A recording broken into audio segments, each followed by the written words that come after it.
जय गुरु जी को coat coat प्रणाम और गुरु जी की संगत को प्रणाम। आज बहुत बड़ा दिन है, गुरु पूर्णिमा की सबको मुबारकबाद। एक बार गुरु जी ने से किसी ने पूछा कि गुरु जी आपका नाम क्या है, तो गुरु जी कहते गुरु का नाम नहीं हुंदा, गुरु जी हुंदे है। जर्नी शुरू से लेके यहाँ तक कि गुरु जी साक्षात परमेश्वर हैं, पर गुरु की तरह इस दुनिया में आके, साक्षात मनुष्य जन्म में आके हम लोगों को उन्होंने अपनी शरण में लिया और हमारे जीवन को गुरु जी ने सफल किया। गुरु क्या है? बहुत बड़ा गुरु जी का स्थान है, परमात्मा के बराबर पूरा आप साक्षात परमात्मा ही हैं। तो मैं गुरु जी के लिए कुछ ये गुरु ग्रंथ साहब में से गुरु महिमा पर ये कुछ आपको उसकी लाइन में बताती हूँ। गुरु जी क्या है हमारे लिए ना? गुरुदेव माता है हमारे, गुरुदेव माता, गुरुदेव पिता, गुरुदेव स्वामी परमेश्वरा, गुरुदेव सखा, अज्ञान भंजन, गुरुदेव भंडक सहोदरा, गुरुदेव दाता, हर नाम उपदेशे, गुरुदेव मंत निरोधरा, गुरुदेव शांत सत बुद्ध मूरत, गुरुदेव पारस परस्परा, गुरुदेव तीर्थ अमृत सरोवर, गुरु ज्ञान मजन अपरंपरा, गुरुदेव कर्ता सब पाप हरता, गुरुदेव पतित पवित करा, गुरुदेव आद जुगात जुग जुग, गुरुदेव मंत हर जप उधरा, गुरुदेव संगत प्रभ मेल कर, कृपा हम मूड पापी जित लग तरा, गुरुदेव सतगुर पार ब्रह्म परमेश्वर, गुरुदेव नानक हर नमस्कारा। ये एक एक जो शब्द हमारे गुरु जी पर एक एक शब्द पूर्ण है। गुरुदेव हमारे पिता, गुरुदेव हमारे माता, गुरुदेव परमेश्वर, गुरुदेव सखा, गुरुदेव ने हमारे पाप हरे, गुरुदेव ने हमें हरि के साथ जोड़ा, गुरुदेव ने ही हमारा तीरथ, गुरु जी कहते सी ना, तीरथ किते गुरु को ली सारे तीरथ है, किते भी जान दी लोड़ नहीं है। इट इज 200% करेक्ट जो गुरु जी ने अपने आप हमें जो सामने बात कही है। सो गुरुदेव जी, गुरु जी हमारे पारब्रह्म परमेश्वर, और गुरु जी को हमारा कोट कोट नमन और कोट कोट नमस्कार।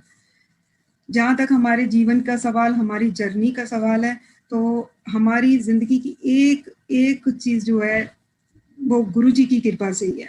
सारी तरफ जीवन ही पूरा गुरु जी की कृपा से निकल रहा है। शुरू में जब हमारी जर्नी शुरू हुई 95 से, गुरु जी के पास हम जालंधर मंदिर में आए थे, किसी का संदेशा लेकर के आए थे, और उनका संदेशा तो शायद एक माध्यम था हमारा गुरु जी के साथ जर्नी शुरू करने का।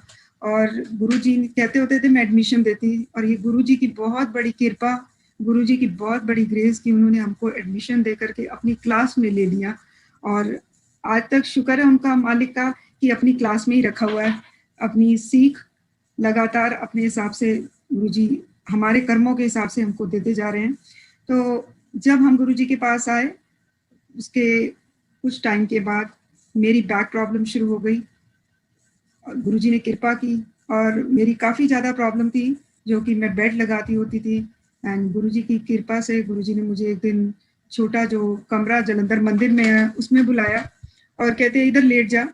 मैं लेट गई गुरु जी के पास जालंधर मंदिर में। उनकी चेयर पे चांदी का बड़ा चम्मच रखा होता था, तो उन्होंने वो चांदी का चम्मच मेरी पीठ पे लगाया और बहुत जोर से उसको पुश किया। फिर कहते खड़ी हो जा। मैं खड़ी हो गई तो गुरुजी ने एक झटका, मेरे से कुछ बात कर रहे थे, बात करते करते मेरी एक बाजू को झटका दिया। अभी मैं बात का वो जवाब ही दे रही थी, तब तक गुरुजी ने मेरी दूसरी बाजू को बहुत जोर से झटका दिया। और गुरुजी कहते जा 80% ठीक हो गई, 20% हल्दी दूध पी ले, ठीक हो जाएंगे। और उसके बाद हल्दी दूध पिया, गुरुजी की कृपा से ठीक हुई। उनकी मेहर से मैं हेमकुंड साहब भी जाके आई, जो कि मेरे लिए नॉर्मल लाइफ भी लीड करना इतना आसान नहीं था, पर गुरुजी की कृपा से मेहर हुई और गुरुजी ने मेरी स्पाइन ठीक की। ऐसे गुरुजी की ये तो एक कहते हैं कि बहुत, उनके लिए, गुरुजी के लिए तो बहुत ये छोटी बात है किसी को ठीक कर देना, पर जो जीवन ही अंदर से गुरुजी ने बदल दिया। आज जो पीछे जब देखें, जहाँ गुरुजी के पास जब से आना शुरू किया था, और आज कितना गुरुजी ने अपने साथ प्यार लगा के, अपना प्यार खुद दे के वो परिवर्तन दे दिया है। सो ये गुरुजी की मेहर ही है। फिर उसके बाद मेरे बेटे का एडमिशन होना था अपना YPS में, चंडीगढ़ में, मोहाली में स्कूल है। सो हम गुरुजी के पास जाते थे, मत्था टेका, और जब पहली बार मेरे बेटे को गुरुजी मिले तो मेरे को कहते हैं कि ये मुंडा मैनू दे दे। अब मेरे को नहीं मालूम था कि इतने बड़े परमात्मा और साक्षात सामने गुरु परमात्मा स्वरूप बैठे, अगर आपको ये बात कहें तो आपको आगे क्या कहना चाहिए। मैं तो चुप हो गई, क्योंकि समझ ही नहीं थी कि आगे से क्या कहना चाहिए। पर मुझे उस बात का मीनिंग बहुत देर में समझ आया। उसके ग्रोइंग ईयर्स में लाइक ए फादर कह लो, परमात्मा कह लो, साक्षात गुरुजी ने हाथ पकड़े ही रखा, और गुरुजी का ही बेटा है। गुरुजी ने ही उसकी हर चीज, उसका करियर, उसकी लाइफ, उसकी शादी की जो हुई कैसे हुई, उसका वचन गुरुजी ने कैसे बहुत साल पहले ही कर दिया था कि किससे होनी है। उनकी कास्ट बता दी थी, और जो कि हमको समझ नहीं आ रही थी, कि हम लोग कुछ और ही सोच रहे थे। जब समय आया तो गुरुजी ने वो इतने साल पहले बात कही हुई वो आई, तो हम भी हैरान हो गए कि अच्छा गुरुजी ने इसलिए कहा था। सो गुरुजी की कोई भी बात उस टाइम पे भी कोई मजाक हो या कोई सहज बात कही हुई बिना मीनिंग के नहीं होती थी। और गुरुजी का जो प्रसाद है, जो गुरुजी खुद देते थे प्रसाद, वो तो इतना ब्लेस्ड प्रसाद है। और आज वही प्रसाद लंगर कह लें, जो लंगर है वो भोग जब लग जाता है तो पूरा उन्हीं की कृपा उसमें गुरुजी की होती है, पूरी मेहर होती है उसमें गुरुजी की। सो लंगर से रिलेटेड मेरा जो गुरुजी के साथ एक सत्संग है, वो हम जलंधर मंदिर में खड़े थे, तो मेरे को उस इवनिंग पहले ही काफी जलन सी महसूस हो रही थी। अपने जैसे जनेऊ पहनते हैं पंडित, उसी जगह जगह पे जैसे वो धागा होता है, ब्लिस्टर से हो गए थे, हर्पिस जिसको कहते हैं। तो स्किन स्पेशलिस्ट के पास गए तो वो कहते हैं कि 3 वीक्स लगेंगे, कैलामाइन लोशन लगाओ, कुछ मेडिसिन भी दे दी, पर it was burning so much. तो शाम को गुरुजी के दरबार में गए थे, तो गुरुजी खड़े थे, लंगर हो गया, तो गुरुजी आज्ञा लेने के लिए हम गुरुजी के पास खड़े हुए थे। तो गुरुजी ने मेरी तरफ टर्न किया, तो मैंने गुरुजी से बोला कि गुरुजी मेरे ऐसे ये हर्पीस हो गई है। कहने लंगर खा लिया ठीक हो गई। और ट्रू टू हिज वर्ड्स, वो तो होना ही था। पर जो मैंने एक्सपीरियंस किया, नेक्स्ट डे मॉर्निंग जो मेरे ब्लिस्टर्स थे उनके ऊपर सारे ब्राउन क्रस्ट आ गया। सिर्फ वही रात मैंने कैलामाइन लोशन लगाया होगा, अपने जैसे बोला, पर जो गुरुजी की मेहर हुई उसके बाद मुझे कोई प्रॉब्लम नहीं हुई। गुरुजी के एक दिन में ही मेरा वो जो था, उन्होंने प्रॉब्लम एकदम से पूरा हर दी उसको खत्म कर दिया। तो ये तो बहुत वही फिर आ जाता है कि ये तो बहुत छोटी प्रॉब्लम है, जो गुरुजी कुछ भी कर सकते हैं। मतलब हमने ये एक्सपीरियंस किया गुरुजी के साथ कि गुरुजी कुछ भी कर सकते हैं, बस एक डायरेक्ट उनके साथ, डायरेक्ट उन्हीं से विनती, डायरेक्ट उनसे ही कनेक्शन की बस एक बात होती है। गुरु बिन गत नहीं, गुरु बिन समझ ना आए। आज कभी बहुत गहराई में सोचते हैं बैठ के, तो गुरुजी ने हर लाइफ के एस्पेक्ट पे कृपा की है, पर उनकी महिमा के आगे मुझे वो कई बार बहुत चीजें छोटी छोटी लगती हैं कि ये तो गुरुजी के लिए बहुत ही आसान, पर हमारे लिए बहुत बड़ी होती है। नेचुरली ह्यूमन बीइंग है, लाइफ में सब कुछ अच्छा ठीक चाहिए, सब कुछ ठीक ठाक चाहिए। और पर फिर गुरुजी ने अब धीरे धीरे वही ये समझ देते हैं कि कर्म लिखने वाले भी वही हैं और कर्म मिटाने वाले भी वही हैं। एक बार मैंने गुरुजी के पास बैठे हुए पूछा था गुरु ग्रंथ साहब जी का पाठ करने के बाद कि गुरुजी उसमें लिखा है कि कर्मों का खेल नहीं मिटता। तो मैंने भी गुरुजी से पूछा, मैं कि गुरुजी मुझे लगा कि सब चीजों का क्या फायदा कि जब जो लेके आए हैं कर्म वो भोगने ही भोगने हैं, वो सब होना ही होना है। तो गुरुजी ने जो आगे लाइन कही, गुरुजी कहते हैं मैं मिटा सकदा जे मैं चाहवा था। बहुत बड़ी बात गुरुजी ने कही। मतलब यही था कि हम कुकर तेरे दरबार, मीन्स कि मालिक को अपने कुकर पे प्यार तो आ ही जाता है ना। सो उस परमात्मा से हम, वैसे तो हमको मालूम ही नहीं कि हमको चाहिए क्या है जिंदगी में। वही ना गुरुजी कहते सी ना, मंगया ना करो मन्या करो, बिकॉज मांगना नहीं आता। गुरुजी ने हम लोगों को एक बार एक शादी का कार्ड दिया था पटियाला का। He was not there, he was on ship at that time. तो वहाँ बैठे हुए थे नवराज जी, गुरुजी के पास बैठे हुए थे। तो मेरा बेटा कुछ कान में उनके कुछ कह रहा था गुरुराज को। सो गुरुजी तो एकदम से हर चीज बहुत जल्दी नोटिस करते, मालूम होता। तो गुरुजी पूछते एक ही कहता है, तो नवाल के लिए गुरुजी कह रहे थे ना कल स्पोर्ट्स मीट है, स्पोर्ट्स डे है, ते इन्हें बेस्ट एथलीट बनना है। तो गुरुजी कहते कमलिया कुछ और मांग लेना सी। सो पर उस बच्चे के लिए, उसके लिए वही बड़ी चीज। गुरुजी ने उस वक्त इतनी बड़ी बात कही कि कमलिया कुछ और मांग लेना सी। एंड उसका आज भी वहाँ स्कूल में रिकॉर्ड बोर्ड पे जो है वहाँ पे उसका नाम आज भी लिखा हुआ है। सो वही गुरुजी ने एक बड़े छोटे से उसके हिसाब से वो बात अब कही कि कमलिया कुछ और मांग लेता है, वो बात हमारे लिए बहुत लागू होती है। क्या मांगना है वो नहीं मालूम, उसकी सोच नहीं, अभी तक भी सूझबूझ नहीं है इसकी। तो बस यही है कि गुरुजी के साथ हर वक्त एक ही, और मैं सबसे बड़ी चीज़ जो गुरुजी ने ज़िंदगी में सिखाई है वो सिखाई है उनका शुक्राना करना, उनका ग्रेटिट्यूड करना, क्योंकि हर चीज़ में इंसान को तो हमेशा कुछ ना कुछ नज़र आता ही रहता है कि ये नहीं है, वो नहीं है, तकलीफ है, पर हर चीज़ में देखना कि शुक्र है मालिक तेरा। हम लोग इधर चंडीगढ़ में ही शिफ्ट किए हुए थे, तो दोपहर का टाइम था, तो गुरुजी मेरे को कॉल करते, क्या कर रही है? तो शब्द तो पीछे आवाज हल्की सी लगी हुए थे घर पे शब्द, तो मेरे को गुरुजी कहते कि सारा टाइम शब्द ना सुना कर, गजला सुना कर, बिकॉज वो हर वक्त सुन सुन के I was getting into it too much, वो हो जाता है। गुरुजी नोस कि क्यों कहा उन्होंने मेरे को शब्द सुनाकर। और ऐसे एक बार दिल्ली में एम्पायर स्टेट में गुरुजी के पास काफी सारी कैसेट थी, एंड गुरुजी ने वो थी पंजाबी फोक सॉन्ग्स की कैसेट थी, एंड गुरुजी ने मेरी डॉटर को बुलाया। उस वक्त वो छोटी होगी, 7th 8th ऐसे ही क्लास में होगी, तो गुरुजी ने उसको बुलाया और इतनी काफी सारी कैसेट्स उसको गुरुजी ने फोक सॉन्ग्स की दी। तो एंड वो गुरुजी का उसमें बहुत मतलब था, क्योंकि बैलेंस, गुरुजी हमेशा कहते थे कि बैलेंस बना के रहना है। कभी पहले शब्द लगते थे गुरुजी के दरबार में, लंगर होता था, फिर गुरुजी कवाली और वो सॉक्स लग जाते थे, बिकॉज हम एक बैलेंस लाइफ भी हम एज ए ह्यूमन बीइंग अगर लीड करना है अच्छी तरह से, तो वो भी एक बहुत बड़ी बात है। तो गुरुजी के तो अपने ही तरीके होते थे, बड़े सहज और सटल वे में गुरुजी अपनी संगत को एक डायरेक्शन देते जाते थे, और that's what Guruji was doing with us. एक और गुरुजी ने हमें अपने साथ एक ऐसे ऐसे उसमें डायरेक्शन में डाला, तब तो हम कहते थे, जो गुरुजी बात कहते थे, गुरुजी ने फोन करना, आ जाओ, हाँ जी गुरुजी, गुरुजी ने आज्ञा दे दी, जी गुरुजी ठीक है, जो टाइम हो गया निकल गए।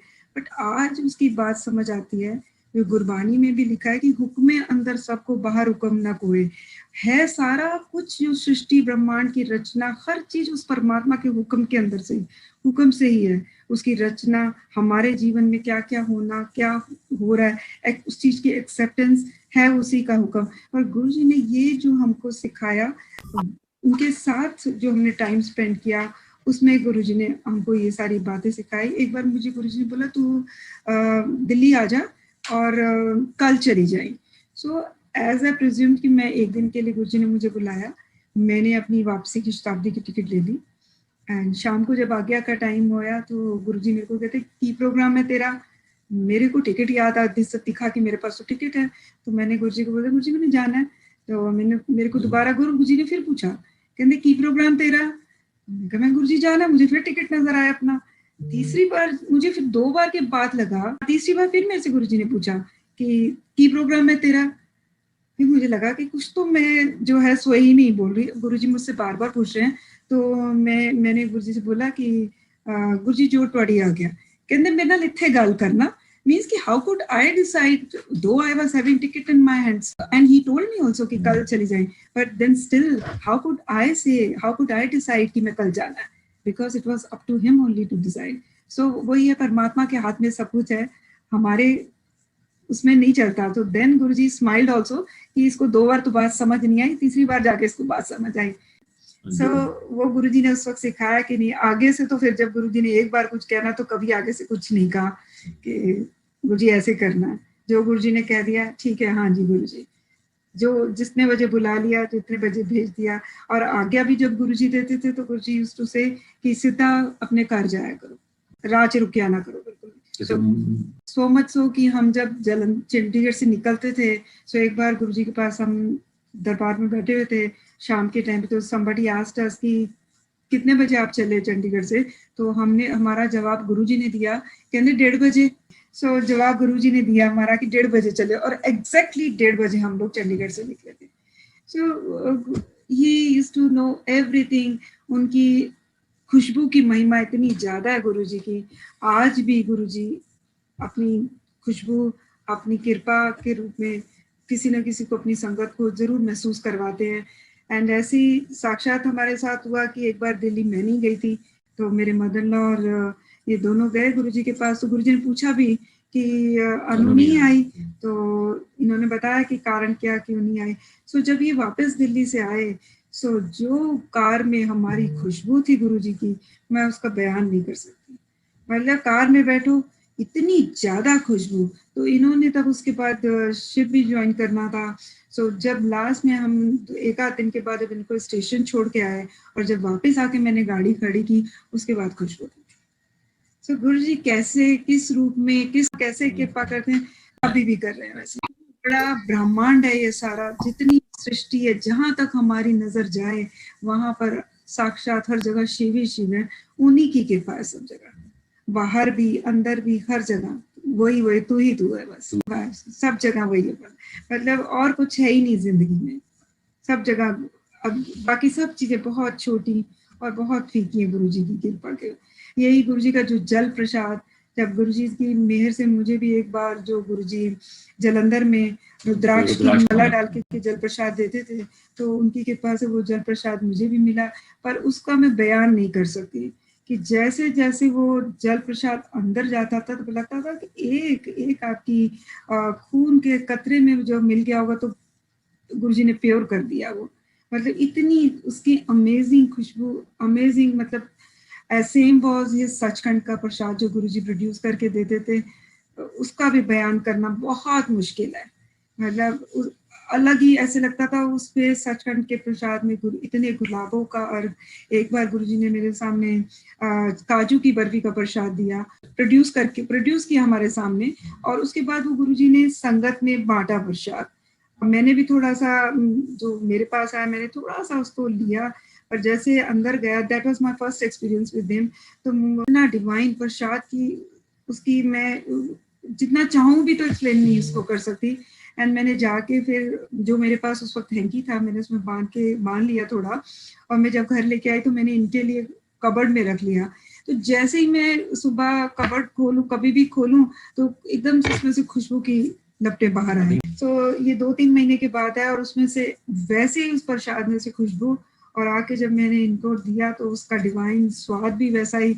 और बाकी ब्लेसिंग तो गुरुजी देते ही देते, कृपा करते ही करते हैं।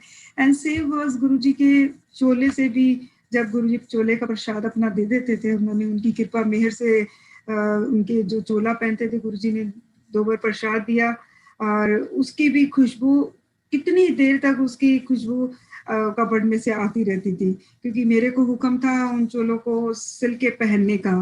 तो नेचुरली ऑफ कोर्स फिर जो हुक्म था वो तो मानना ही था। सो ऐसे ही गुरुजी के एक बार हम लोगों को गुरुजी एम्पायर स्टेट में कहते चलो वॉक करने चले। रात का टाइम था, सिर्फ हम दोनों रह गए थे, बाकी सारे चले गए थे, सबको आज्ञा गुरुजी ने दे दी थी। एंड गुरुजी ये गाड़ी चला रहे थे, मैं गुरुजी के साथ पीछे बैठी थी। तो गुरुजी कहते एयरपोर्ट रोड पे ले ला। अब क्या वजह थी ये तो गुरुजी जाने, क्या गुरुजी ने उस दिन किया, क्या ब्लेस किया ये भी गुरुजी जाने। पर वहां लेके गुरुजी गए तो जब आगे जाके गुरुजी कहते इनको बोलते गाड़ी रोक दे, और तू पंजाबी में बोले हौली हौली पीछे लेके आई। सडनली गुरुजी रुक गए, एंड गुरुजी ने अपना हाफ नी ऐसे नी बेंड करके उठाया, और मुझे गुरुजी कहते हैं खुशबू लाए सोल के नीचे से। मैंने जब खुशबू ली तो Guruji's fragrance was oozing out like anything, पूरा जैसे मेरे अंदर खुशबू भर गई। इट वाज सो मच कि मैं बता नहीं सकती आपको कितनी ज्यादा। एंड गुरुजी कहते चल चलिए, ये पीछे लेके गए, हम लोग गाड़ी में बैठ गए, वापिस आ गए। एंड बाहर जब एम्पायर स्टेट के बाहर उतरे, एंड जब मैंने मत्था टेका, मुझे उसमें एक जो मेरे से गलती हुई कि मुझे गुरुजी ने उस दिन कुछ गाने की लाइनें बोली जो मुझे पूरी थोड़ा सा याद है, पर पूरा याद नहीं, और मुझे वो गाने की लाइनें भी मिल नहीं रही। मैं बहुत ना उसका मेन जो वो था, जब मैंने मत्था टेका तो गुरुजी का मैं बोलते कहते रंग दी चुनरिया। अब वो मुझे एग्जैक्ट लाइन नहीं याद है, पर ये वर्ड्स मुझे याद है पूरे। सो उस दिन गुरुजी ने बहुत मेहर की, बहुत कृपा की। अब वो उनको मालूम था वो क्या कृपा कर रहे, पर हमें पूरी समझ नहीं आई बिल्कुल भी। And it was must be 2 o'clock रात के 2 बजे, ऐसे 2 बजे का लेट नाइट था। सो ऐसे ही गुरुजी सहज अपने भक्तों पे कब उनकी मौज आ जाए तो कृपा करते। फिर गुरुजी के पास कई बार दरबार में बैठे रहना, तो गुरुजी कहते थे ना, परिवार का एक जना आ जाता है तो सबका ही कल्याण हो जाता है। क्योंकि और गुरुजी के पास बैठना, गुरुजी ने कभी किसी के बारे में पूछ लेना, परिवार फैमिली मेंबर के बारे में, कभी किसी के बारे में, और उनका पूछना सिंपल पूछना नहीं होता था, उनका अपना तरीका होता था उसको ब्लेस करने का, और गुरुजी ने बातों बातों में ही ब्लेस कर देना। ऐसे एक बार हम गुरुजी के पास बैठे हुए थे तो इन्होंने एक कोई वो अपना बिजनेस कोई शुरू करना चाहते थे किसी के साथ एक्सपोर्ट इंपोर्ट का, तो सारा पूरी तैयारी हो चुकी थी। जिनके साथ करना था पार्टनरशिप में उनके साथ भी बात हो गई। इन्होंने अपने 2 फ्रेंड्स भी तैयार कर लिए, they were also ready to invest money and all that. So suddenly Guruji के पास शाम को एम्पायर स्टेट में खड़े थे, जल्दी चले जाते थे तो गुरुजी वो वहाँ पे एक चेस्टनट ड्रॉर्स कबर्ड सा होती थी, उसके ऊपर बैठते होते थे किचन के बाहर। तो शाम को आके पैंट और शर्ट पहनी होती थी गुरुजी ने। जैसे ही गेट दरवाजा खुलना तो हम लोग पहले चले जाते थे। तो गुरुजी कहते हैं कि बात करने लगे इनसे, तो फिर कहते हैं कि रहन दे, ना कर, मतलब डोंट डू इट। गुरुजी ने कहा ना कर, नहीं करना। तो अब उस वक्त सिचुएशन ये थी कि भाई मना कैसे करो, बोलना मुश्किल ना बोलना मुश्किल हो जाए। जो गुरुजी ने कहा कि तीनों का ठीक है, अब तो गुरुजी ने मना कर दिया, नहीं कि ना कर, करना तो कल्ला करी। वही है गुरु की आज्ञा है, बस मान लो तो ठीक है, ना मानो तो फिर जो है, जो होना है वो तो होना ही है। सो आज भी गुरुजी ऐसे ही कृपा करते हैं, पर आज इतना है कि कोई चीज नहीं हो रही तो ना उसकी तकलीफ नहीं होती कि ठीक है नहीं हो रहा तो ना से कोई बात नहीं, एंड हो जाता है कुछ जीवन में जो भी हो रहा है तो बस उन्हीं की मेहर, उन्हीं की ग्रेस, उन्हीं की कृपा। ये बस गुरुजी ने खुद ही अपनी शिक्षा खुद ही दी हुई है कि बस जीवन में चलते चले जाओ। सबसे बड़ा जो है वो उनकी भक्ति, उनका शुक्राना, बस पल पल शुक्राना गुरुजी का। गुरुजी का कोट शुक्राना है कि आज गुरुजी का सत्संग करने का मौका मिला, क्योंकि ये बहुत गुरुजी की कृपा से बहुत बड़ी बात है। क्योंकि गुरुजी कहते होते थे कि संगत करने वाले का भी, सत्संग करने वाले का भी शुक्राना, सुनने वाले का भी ब्लेसिंग, एंड जो सुनता है उसको भी ब्लेसिंग्स और जो सुनाता है उसको भी ब्लेसिंग। सो ये तो आज बहुत बड़ा दिन है और गुरुजी का कोट शुक्राना जितना करें उतना कम है। जय गुरुजी, कोट नमन गुरुजी को।